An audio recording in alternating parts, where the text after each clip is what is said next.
Assalamualaikum, kembali lagi di Zaini Yahya. Apa kabar saudara-saudara pemburu film horor anti rungkat? Semoga kita semua selalu dalam keadaan sehat walafiat dan banyak rezekinya. Amin, amin ya robbal alamin. Video kali ini gue akan menceritakan dan sekaligus membahas sebuah film si kembar rungkat yang gak ada matinya, Edun. Film ini berjudul Nobody Sleep in the World Tonight 2020. Teror dari kembar rungkat ini membuat sekelompok anak muda yang dihiasi wadon-wadon bahenol membahana dan sedang asik berkemping di sebuah hutan keramat, dan perkemahan mereka pun menjadi sangat mengerikan. Bagaimana kengerian dari kembar rungkat ini? Oke, daripada penasaran sering depo banyak rungkatnya dan gak pernah maksuin, langsung aja ke pembahasannya. Saya lagi di rumah deh guys. Jangan lupa like, comment, and subscribe. Film ini diawali dengan diperlihatkannya seorang tukang pos bersepeda ontel yang akan mengantarkan sebuah paket ke rumah reot dan terpencil di tengah hutan. Sampainya di rumah tersebut, Pak Pos merasa heran karena rumah itu terlihat sepi disertai aura kerungkatan, dan ia pun merasa bingung. Namun setelah dicek, ternyata di dalam rumah terlihat seorang ibu-ibu lawas yang sedang mencuci pakaian yang dipenuhi dengan darah. Ia pun semakin kebingungan. Berulang kali Pak Pos menggedor pintu, namun janda anak dua itu seolah tidak mendengarnya. Namun tiba-tiba ia mendengar sesuatu dari dalam basement. Dirasa ada seseorang, tukang pos itu pun berusaha untuk masuk. Entah apa yang dia lihat. Dan yang pasti, Pak Pos berusaha menolong seseorang dari dalam basement untuk keluar. Dan karena ia sudah aki-aki rungkat, jelas saja tukang pos itu kesulitan. Lantas ia pun berusaha untuk meminta bantuan.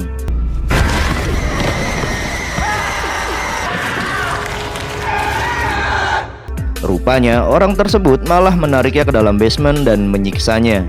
Singkat cerita, 30 tahun kemudian terlihat sebuah bis sedang OTW melintasi hutan lebat. Dalam tujuannya, bis tersebut akan membawa para remaja bertabur wadon bahenol untuk menuju sebuah camp pramuka di tengah hutan.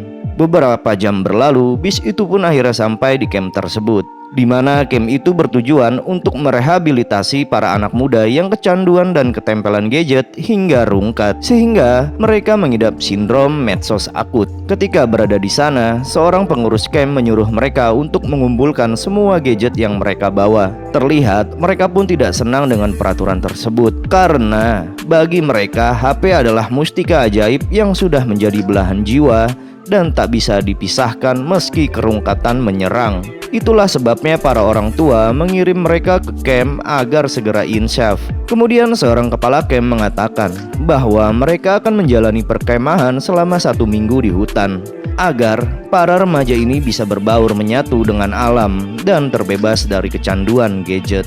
Lalu mereka pun langsung diundi untuk dibagi menjadi beberapa kelompok, karena besoknya mereka akan berangkat untuk berkemah di hutan. Dan malam pun tiba.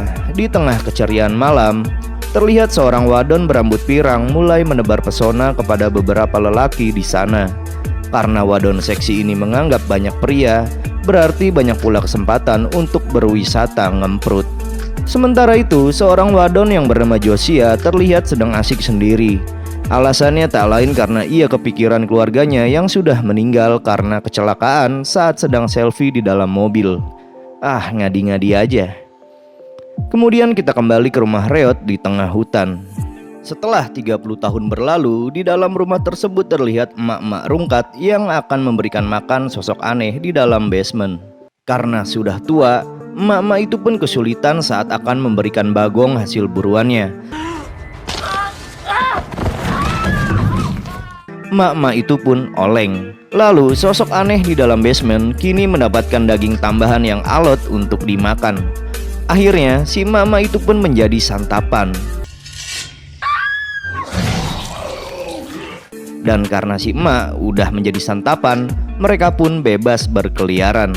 Di keesokan harinya, Sin kembali ke camp, di mana pada saat itu seorang pastor datang dan mensucikan semua HP para anak muda. Lalu ia berharap kegiatan yang mereka lakukan akan lancar dan terbebas dari aksi ngemprut colongan. Tak lama kemudian, seorang senior camping yang bernama Iza mendatangi kelompok Josia dan si Wadon Bahenol Pirang karena ia akan menjadi pemandu kelompok grup mereka. Setelah melakukan briefing singkat, mereka pun langsung memulai petualangan.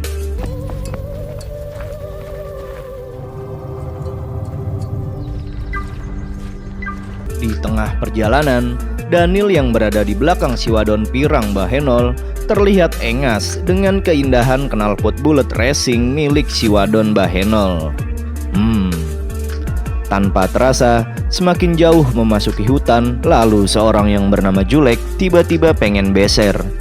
Ketika ia sedang asik icikiwir, ia pun heran kok aroma kencingnya seperti aroma bangkai. Ternyata ia kencing di dekat bangkai rusa. Julek yang panik langsung memanggil teman-temannya. Mereka pun terlihat kaget dengan bangkai rusa tersebut. Karena dari ciri-cirinya rusa itu mati bukan karena pemburu, tapi bekas dimangsa sesuatu. Ketika yang lain sedang bingung, Josia melihat tangan aneh di balik pohon. Dirasa cuman halusinasi, ia pun tidak memberitahukannya kepada yang lain.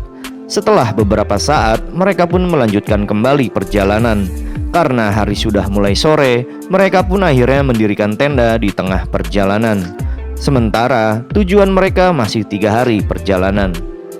Ketika semuanya mendirikan tenda, si Wadon Pirang Bahenol itu terlihat kesulitan dengan alat-alatnya. Kemudian Daniel yang merasa ada kesempatan dalam kerungkatan mendekatinya. Lalu ia pun membantunya. Sementara Daniel ngoprek tenda, si Pirang akan merawat bodi mulusnya dengan minyak bulus cap Arabian Oil. Singkat waktu, malam pun kembali lagi. Mereka yang sedang berkumpul di dekat api unggun mulai saling curhat.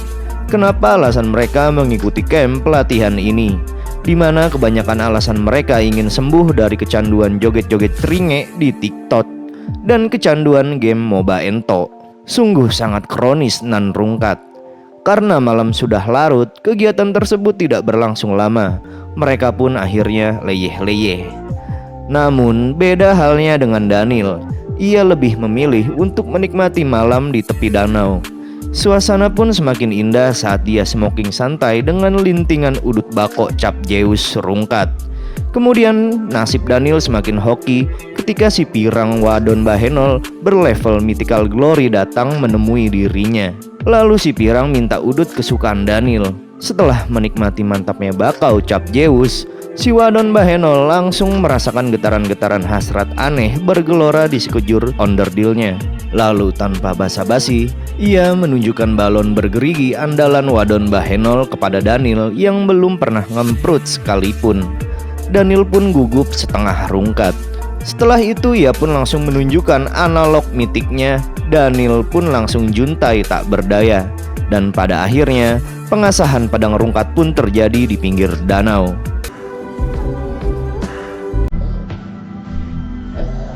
Meskipun cuman sebentar, si Pirang yang sudah merasa juntai bergegas kembali ke tenda. Sementara Daniel yang perlu mereload energinya langsung prepare untuk tidur di tepi danau. Dan ternyata ia berhasil menyembunyikan HP cadangan karena ia tidak bisa lepas dari sosmed yang sudah mendarah daging. Dan tanpa ia sadari, sosok misterius mendekatinya.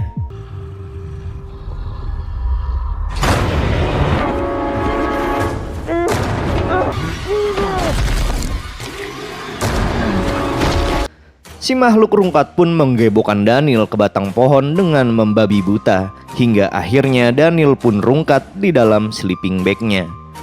Di keesokan harinya, mereka kaget saat mengetahui Daniel sudah hilang. Kemudian Iza meminta si Wadon Pirang untuk menunjukkan tempat terakhir kali ia melihatnya. Sesampainya di sana, mereka tidak menemukan apa-apa selain putungan dan balon bergerigi bekas asahan semalam. Sementara itu, Josia menemukan bercak darah di sebuah pohon. Lalu ia memberitahukan hal tersebut kepada semua orang. Merasa sesuatu terjadi dengan Daniel, Iza berniat untuk mencarinya. Sementara si Wadon Pirang dan Bartek disuruh untuk menunggu. Setelah Iza dan Josia pergi, si Julek pun mengintilinya. Mereka bertiga berusaha mencari keberadaan Daniel.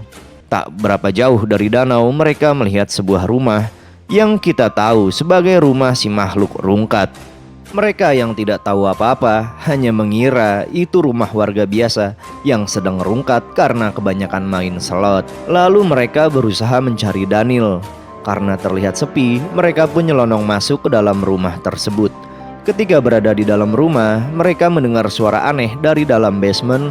Lalu mereka pun berusaha untuk memeriksanya. Ternyata itu cuma tikus. Tapi setelah pintu basement terbuka, mereka mencium aroma rungkat yang busuk tak tertahankan. Kemudian mereka mencari sumber bau tersebut ke dalam basement.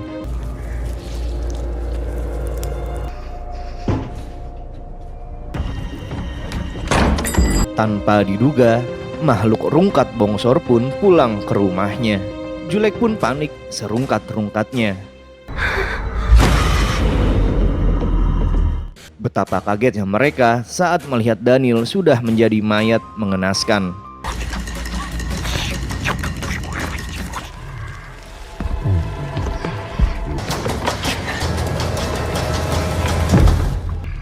Tepat pada waktunya, mereka berhasil ngumpet dari makhluk rungkat tersebut. Lalu makhluk rungkat itu pun merasa heran dan berusaha mencari ke dalam basement.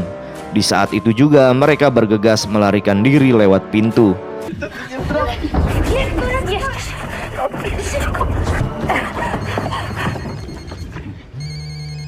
Karena melihat HP di saku Daniel, Iza berusaha mengambilnya dulu sebelum kabur.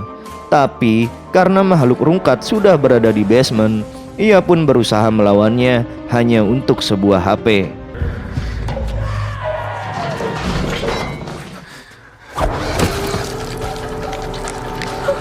Kepala Iza pun lenyap sampai buntung. Melihat hal mengerikan tersebut, Josiah dan Julek pun ngibrit seedan-edannya. Di sisi lain, si Pirang memanfaatkan suasana sepi untuk menggoda Bartek. Ternyata si Wadon Pirang tidak puas hanya dengan satu batang saja. Tapi sialnya, Bartek menceritakan bahwa ia adalah seorang guy. Saat sedang asik curhat, tiba-tiba ia merasa aneh karena si Wadon Bahenol nggak ada suaranya. Dan ketika ditengok, tanpa diduga, makhluk rungkat itu nggak cuma satu, tapi ada dua. Wadon Bahenol pun rungkat dengan rudal besi di mulutnya. Bartek yang kaget langsung ngibrit seedan-edannya, lalu mayat si Wadon dibuang ke pinggir danau. Shin pun kembali ke Josiah. Mereka yang berhasil kabur dari rumah makhluk rungkat menemukan sebuah gubuk reot di tengah hutan. Ketika bertemu dengan pemilik gubuk, mereka pun berusaha meminta bantuan dan berniat meminjam telepon untuk menghubungi polisi. Lalu mereka pun menceritakan semua kengerian yang mereka alami dari makhluk rungkat. Setelah mendengar ceritanya, si Aki langsung mengambil bedil klasik untuk berjaga-jaga. Karena ternyata dulu ia juga pernah menjadi korban dari si kembar rungkat hingga membuat kakinya buntung. Rupa-rupanya Pak Tua ini adalah tukang pos yang diserang si kembar rungkat 30 tahun lalu. Kemudian si Aki menceritakan bahwa makhluk rungkat tersebut ada dua orang. Karena dulunya mereka adalah saudara kembar biasa dan normal layaknya bocil-bocil Moba Ento. Dulu mereka hidup bersama emaknya dengan bahagia, hingga suatu ketika kedua bocil itu melihat sebuah meteor yang jatuh di sekitar rumahnya. Setelah menemukan batu meteor tersebut, kedua bocil itu penasaran dan membawa batu tersebut ke rumahnya. Ketika malam sudah larut, emaknya selalu membacakan dongeng kesukaan anaknya yang berjudul Nobody Sleep in the World Tonight. Setelah kedua bocil tersebut tertidur, sesuatu yang aneh pun terjadi.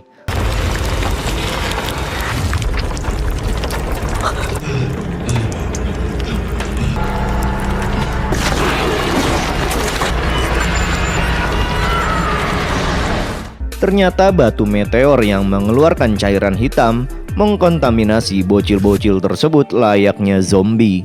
Di keesokan hari, emaknya pun kaget ketika mengetahui kedua anaknya sudah menghilang, apalagi saat dia melihat darah. Lalu emaknya pun mengikuti darah yang mengarah ke basement.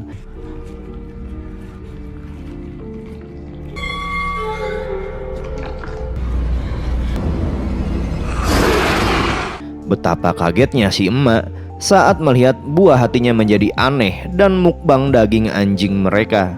Lalu ia pun mengurung kedua anaknya di dalam basement. Sang emak pun menjadi setengah gila dan selalu memberikan mereka makanan dari binatang, lalu menyembunyikan keberadaan anaknya di dalam basement agar tidak bisa keluar dan diketahui orang-orang. Setelah mendengar cerita dari si Aki, Josia mengatakan bahwa ia harus meminta bantuan polisi dan berencana kembali ke rumah makhluk rungkat untuk mengambil HP milik Daniel. Tak lama kemudian, mereka pun bergegas cabut kembali ke rumah rungkat tersebut. Singkat waktu, makhluk rungkat abang terlihat sedang asik dengan stok makanan yang melimpah. Dan di saat itu pula, Josia dan Julek tiba di sana. Mengetahui makhluk rungkat masih berada di basement, Julek berencana untuk mengalihkan perhatiannya dan menyuruh Josia untuk mengambil HP Daniel. Mengetahui rencana Julek, Josia pun cemas karena Julek tidak bisa ngibrit dengan cepat. Lalu ia membekali Julek dengan sebuah pisau pramuka dan satu cupangan spesial penyemangat. Karena cupangan Josia, Julek pun semakin percaya diri.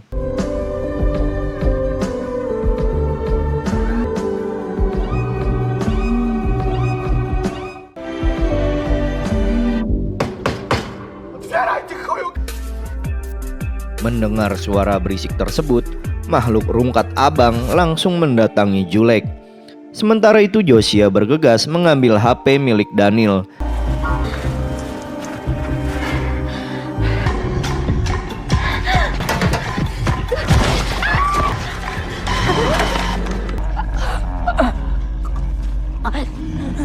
Tapi sialnya, Josia malah tertangkap. Kemudian Julek pun berusaha menolong Josia. Sungguh tekbal, bukannya modar, makhluk rungkat itu semakin marah dengan kelakuan Julek.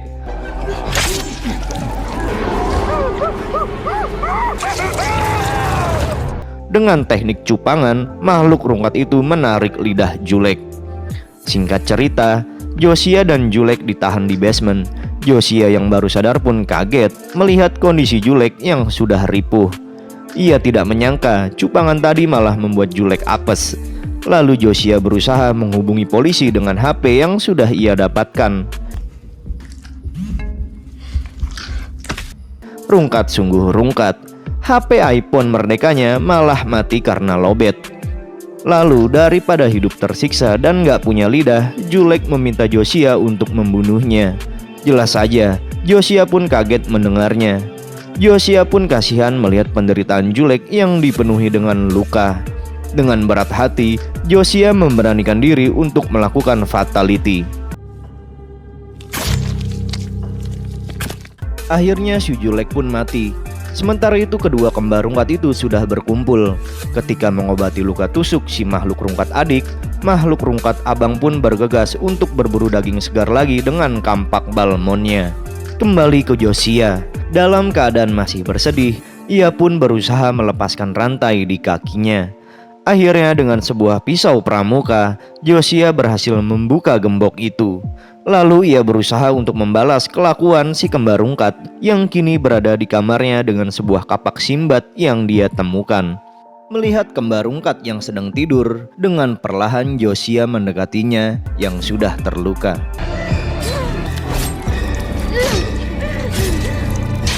Akhirnya Josia berhasil mencacak kembar rungkat itu sampai perutnya kocelak. Setelah melakukan aksi balas dendam, Josia pun ngibrit seedan-edannya. Kembali ke si Aki-Aki. Terlihat si Aki kaget dengan suara tersebut. Lalu ia bersiap dengan bedil klasiknya karena ia menduga si kembar rungkat kembali untuk mengincarnya.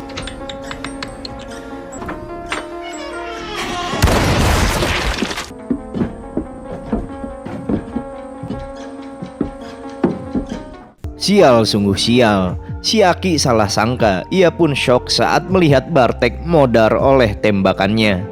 Kemudian scene beralih ke seorang polisi yang baru saja mandi kucing dengan wadon kelas STW-nya. Setelah mandi kucingnya selesai, wadon STW paket hemat pun akhirnya capcus. Tak lama kemudian, Betapa kagetnya polisi saat melihat Josia yang ketakutan mendatanginya. Setelah menjelaskan apa yang terjadi, Josia pun segera dibawa ke polsek terdekat. Saat mereka sudah OTW, tiba-tiba tanpa diduga, mobil menabrak seseorang.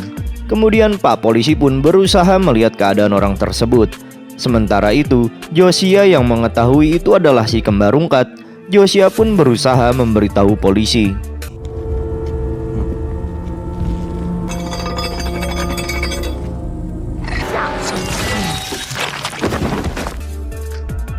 Polisi itu pun diulti hingga terbelah menjadi dua. Setelah membelah polisi, kembar rungkat itu pun ingin menggasak Josia yang terlihat di dalam mobil. Kembar rungkat itu pun mendekat.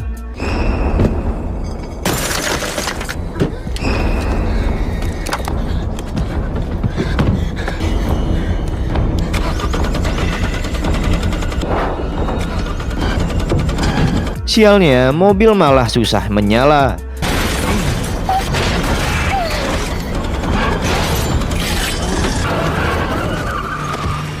Untung saja mobil berhasil menyala. Melihat si kembar rungkat yang sudah juntai, Josia mulai bersiap-siap melakukan ultinya Mamang Johnson.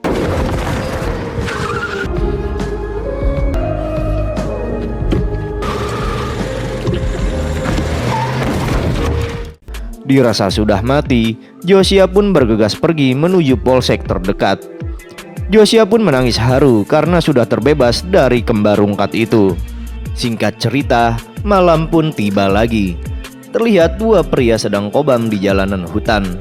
Ketika melihat si kembar rungkat yang masih tepar tak berdaya, mereka menganggap bahwa itu hanyalah babi hutan yang sedang rebahan saja. Saat mereka sudah dekat, ternyata dia tidak mati meskipun sudah diulti beberapa kali. Di saat itu pula, si kembar rungkat satunya lagi masih hidup juga, meskipun sudah banyak ulti di tubuhnya.